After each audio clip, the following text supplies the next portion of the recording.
আসসালামু আলাইকুম। সবাইকে স্বাগত জানাচ্ছি আমার দেশ টপ নিউজে। সঙ্গে আছি তাহমিনা তাসির। শুরুতেই জানিয়ে দিচ্ছি সংবাদ শিরোনাম। বছরে ৩৫ লাখ টন খাদ্য যায় ময়লার ঝুড়িতে, বললেন খাদ্য প্রতিমন্ত্রী। পুশ ইন ঠেকাতে ভারতকে দফায় দফায় চিঠি। হাম ও উপসর্গে আরও ৮ শিশুর মৃত্যু।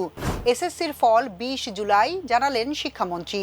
বিশ্বের ১৪০টি দেশে রপ্তানি হচ্ছে বাংলাদেশের ওষুধ, সংসদে জানালেন স্বাস্থ্যমন্ত্রী। সীমান্তে নিরাপত্তায় বিজিবির পাশাপাশি আনসার বাহিনী। এবার বিস্তারিত। বাংলাদেশে প্রতি বছর প্রায় ৩৫ লাখ টন খাদ্য অপচয় হয়।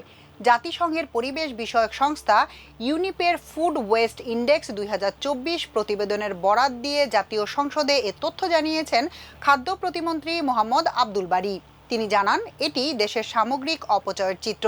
সরকারি ব্যবস্থাপনায় গুদাম ও সাইলোতে খাদ্যশস্যের অপচয় বা ঘাটতি আগের তুলনায় কমিয়ে আনা হয়েছে। সোমবার ত্রয়োদশ জাতীয় সংসদের দ্বিতীয় অধিবেশনের দ্বিতীয় দিনে প্রশ্নোত্তর পর্বে তিনি এসব তথ্য জানান।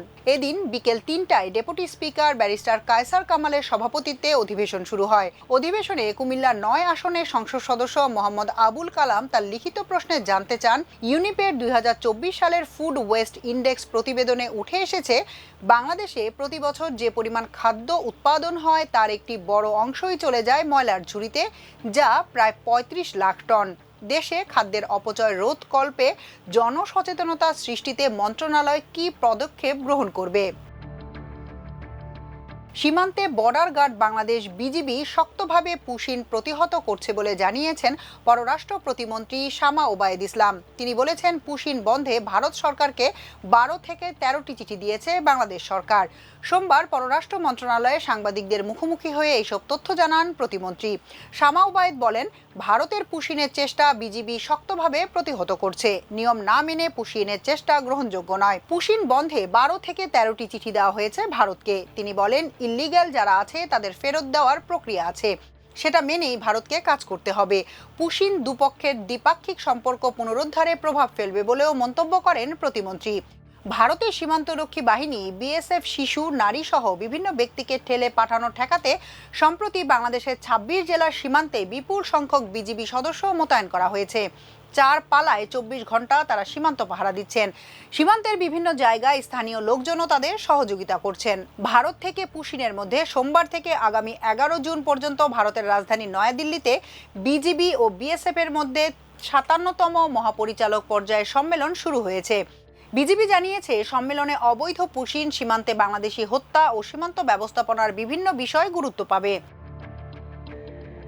সারা দেশে গত ২৪ ঘন্টায় হাম এবং উপসর্গ নিয়ে আরও ৮ শিশুর মৃত্যু হয়েছে। এই সময় নতুন করে ১,১৮৫ জনের শরীরে হাম ও এর উপসর্গ পাওয়া গেছে। সোমবার স্বাস্থ্য অধিদপ্তরের হাম বিষয়ক নিয়মিত প্রতিবেদনে এ তথ্য জানানো হয়েছে। বিজ্ঞপ্তিতে জানানো হয়েছে, গত ২৪ ঘন্টায় দেশের হামের উপসর্গ নিয়ে আরও ৭ শিশুর মৃত্যু হয়েছে। সেই সঙ্গে নিশ্চিতভাবে হামে আক্রান্ত হয়ে আরও একটি শিশুর মৃত্যু হয়েছে। এ নিয়ে গত ১৫ মার্চ থেকে এখন পর্যন্ত সারা দেশে হামের উপসর্গ নিয়ে মৃত্যু হয়েছে মোট ৫৩৬ শিশুর, আর হামে আক্রান্ত হয়ে আরও ৯২ শিশু প্রাণ হারিয়েছে। অর্থাৎ হাম ও হামের উপসর্গ নিয়ে এই সময়ে মোট ৬২৮ শিশু মারা গেছে। চলতি বছরের মাধ্যমিক স্কুল সার্টিফিকেট ও সমমানের পরীক্ষার ফল আগামী ২০ জুলাই প্রকাশ করা হবে বলে জানিয়েছেন শিক্ষামন্ত্রী ডক্টর আ.ন.ম এহসানুল হক মিলন। আজ সোমবার সচিবালয়ে জাতীয় পর্যায়ের start up science project and innovation ideas showcasing program, প্রাথমিক বিদ্যালয় গোল্ড কাপ ফুটবল টুর্নামেন্ট এবং মন্ত্রণালয় ও বিভাগের অন্যান্য আয়োজন বিষয়ে আয়োজিত সংবাদ সম্মেলনে তিনি একথা বলেন। ফল প্রকাশ প্রসঙ্গে শিক্ষামন্ত্রী বলেন, আমাদের এসএসসির রেজাল্ট ২০ জুলাই আউট করবে, সেই নির্দেশনা আমরা দিয়েছি। বাংলাদেশের ওষুধ বিশ্বের ১৪০টি দেশে রপ্তানি হচ্ছে বলে জানিয়েছেন স্বাস্থ্যমন্ত্রী সরদার মোহাম্মদ সাখাওয়াত হোসেন।